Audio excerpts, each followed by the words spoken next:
பொள்ளாச்சியில் நடந்த மீண்டும் ஒரு சம்பவம். காதலியை கத்தியால் குத்தி கொன்ற காதலர். பொள்ளாச்சியில் வீட்டில் தனியாக இருந்த பெண்ணை அவரை காதலித்த இளைஞர் குத்தி கொலை செய்தது தமிழக மக்களிடையே அதிர்ச்சியை ஏற்படுத்தியிருக்கிறது. கோவை மாவட்டம் பொள்ளாச்சி அருகே தலக்கரை கிராமம் பொன்முத்து நகர் பகுதியைச் சேர்ந்தவர் கண்ணன். இவரது மகள் அஸ்விதா. இவருக்கு 19 வயதாகுது. இன்று காலை வீட்டில் தனியாக இருந்தபோது அஸ்விதா கத்தி கதறிய சத்தம் அக்கம் பக்கத்தினருக்கு கேட்டிருக்கிறது. இதனால் அக்கம் பக்கத்தினர் வந்து பார்த்தபோது வீட்டுக்குள் ரத்த வெள்ளத்தில் மயங்கி கிடந்தார் அஸ்விதா. உடனடியாக அக்கம் பக்கத்தினர் அவர்களை மருத்துவமனைக்கு அனுப்பி வைத்துள்ளார். ஆனால் ஏற்கனவே உயிரிழந்து விட்டதாக மருத்துவர்களும் கூறியிருக்காங்க. பொள்ளாச்சி அண்ணாமலை நகர் வட்டார போக்குவரத்து அலுவலகம் பின்புறம் உடுமலைப்பேட்டை சாலை பகுதியில் வசித்து வருபவர் ராஜா. இவரது மகள் பிரவீன்குமார். வயது இவருக்கு 25 வயதாகுது.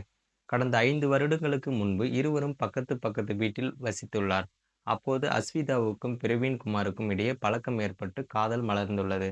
இருவரும் வீட்டில் பேசி திருமணமும் செய்து கொள்ள இருந்திருக்காங்க. இந்த சூழலில் அஸ்விதாவின் பெற்றோர் பணிக்கு சென்றிருந்த நிலையில் வீட்டில் தனியாக இருந்துள்ளார். இதை தெரிந்து கொண்ட பிரவீன்குமார் காலை 10 மணிக்கு வீடு புகுந்த அஸ்விதாவை சரமாரியாக தாக்கியிருக்காரு. முதலில் கழுத்து பகுதியில் குத்தியுள்ளார். அப்போது என்னை விட்டுவிடு என்று அஸ்விதா கெஞ்சியும் விடாமல் சுமார் 30 நிமிடங்கள் அஸ்விதாவிடம் சண்டை போட்டிருக்காரு. தலை, கை, கால் என 15 இடங்களில் சரமாரியாக குத்தியிருக்காரு. இதனால் அஸ்விதா ரத்த வெள்ளத்தில் மயங்கி விழுந்தபோது பிரவீன்குமார் விடவில்லை. ஆத்திரம் தீராமல் தரையில் கிடந்தவரை மீண்டும் மீண்டும் குத்தி கொலை செய்துவிட்டு அங்கிருந்து தப்பியிருக்காரு. இந்த நிலையில்தான் அக்கம் பக்கத்தினர் வந்து அஸ்விதாவையும் மருத்துவமனைக்கு அனுப்பி வச்சு போலீசாருக்கும் தகவல் தெரிவிச்சிருக்காங்க. தகவல் அறிந்து வந்த ஏஎஸ்பி பக்கத்தினரிடம் விசாரித்துள்ளார். தொடர்ந்து போலீசார் பிரவீன்குமாரை தேடி வந்த நிலையில் அவரே பொள்ளாச்சி மேற்கு காவல் நிலையத்தில் சரணம் அடைஞ்சிருக்காரு. அவரிடம் போலீசார் விசாரித்தபோது சமீபத்தில் அஸ்விதாவுக்கும் பிரபாகரன் என்ற நபருக்கும் இடையே பழக்கம் ஏற்பட்டுள்ளது. பிரவீன்குமாருக்கும் தெரிய வந்திருக்கு. பிரபாகரனிடம் பேசாதே என அஸ்விதாவை கண்டித்திருக்கிறார்.